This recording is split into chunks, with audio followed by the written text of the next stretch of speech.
Dear Lord, I thank you that we have this opportunity to come together, Lord, and to worship you. And I just pray that you'll be with Ben today as he presents the message, Lord, that it'll be your words, not his, and that he'll just be the vessel in which your message comes, Lord. And I pray all these things in your name.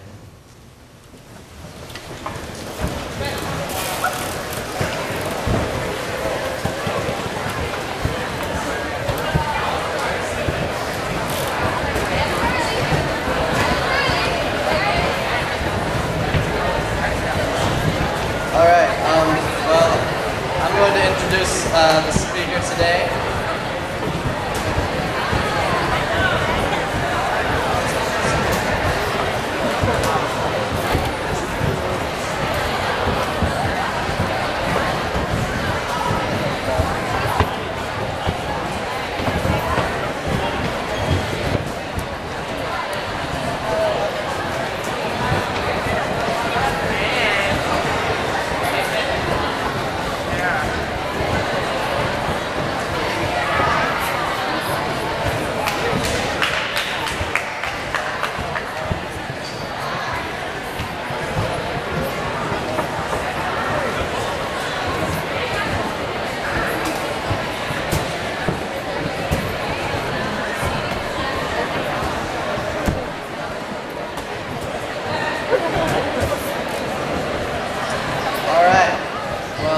I'd like to introduce our speaker today.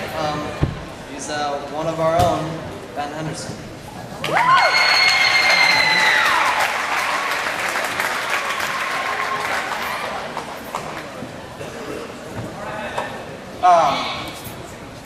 As Mr. Kinsinger so delightfully introduced me, my name is Ben Henderson.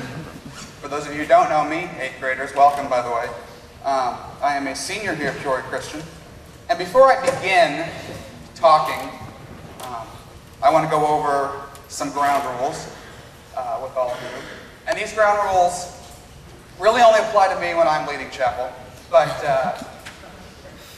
not any of the other student speakers.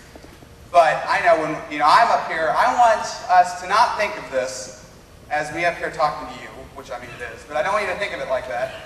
I want you to think of it as us having a conversation with me doing most of the talking, which, for those of you who know me, is how most of my conversations go. So I just want to make that clear. This is not just me talking, and in light of that, I want you to feel free that if I am talking about something or dealing with something and you don't fully understand it, do not be afraid to let me know. And as time allows, which we may run a little bit late today, but I don't think that'll bother any of you. Well, teachers, maybe Mrs. Howder's killing me with her eyes, but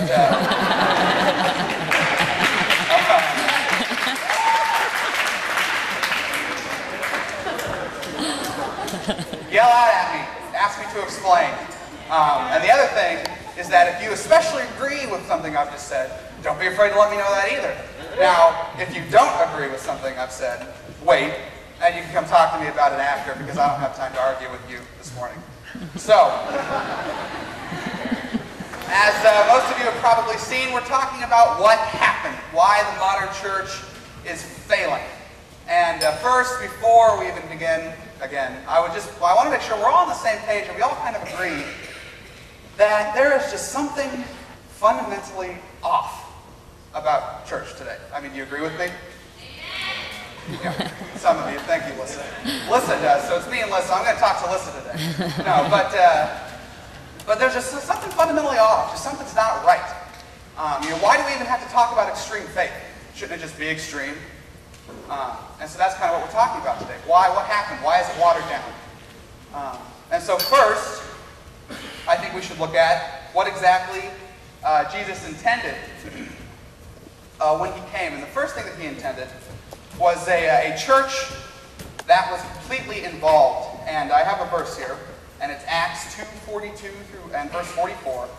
They devoted themselves to the apostles' teaching and to the fellowship, to the breaking of bread and to prayer. All the believers were together and had everything in common.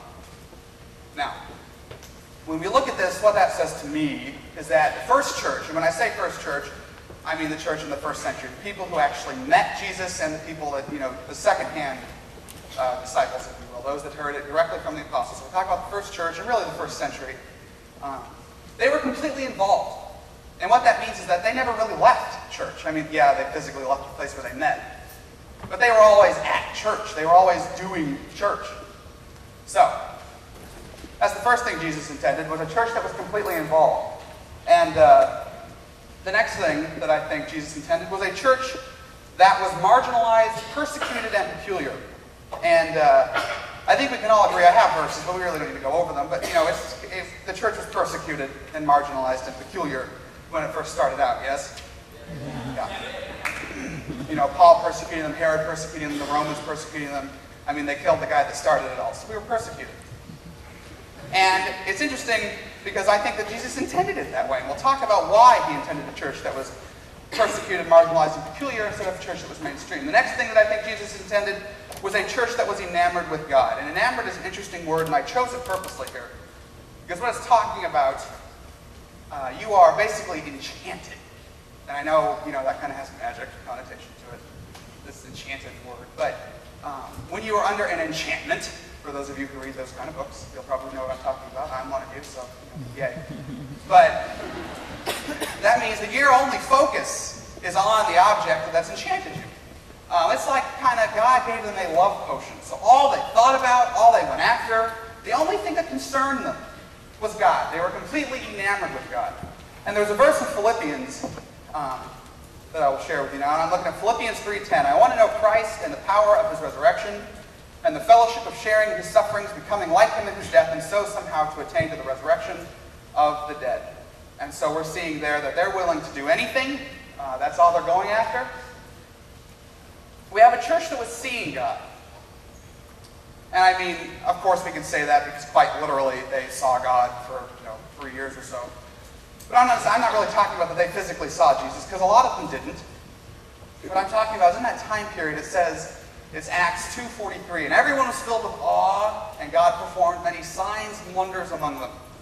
Now I want to briefly talk about the difference between a sign and a wonder, because it's going to be important later. When it says a wonder, what they're talking about is something that happens to you, and you look at it, and you can't help but say that that's God.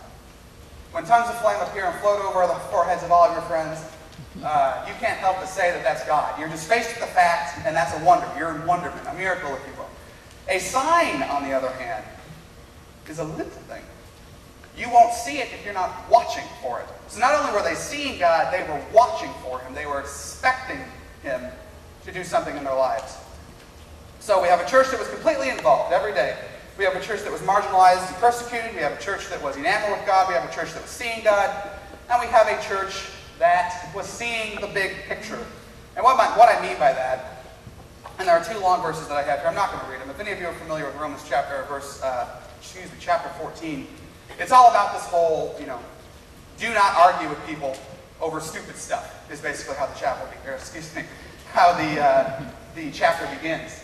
And it talks about, if one of you is a vegetarian and the other is an everythingarian, do not argue with one another, because one of you thinks you can only eat vegetables and the other one thinks you can eat everything. It's not worth it. There are bigger fish to fry. There is a big picture out there.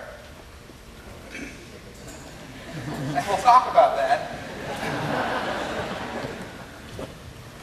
I did not even intend to say that. But, so, quickly, briefly, to go over the five biggest things. There's millions of them, not really millions, but a lot of them we can talk about today. If you have a church that was completely involved, we have a church that was marginalized and persecuted, we have a church that was enamored with God, the church was seeing and watching for God, and we have a church that saw the big picture. So, what happened? Because to me, when I look at the church, those five things are really not reflected in it. Amen?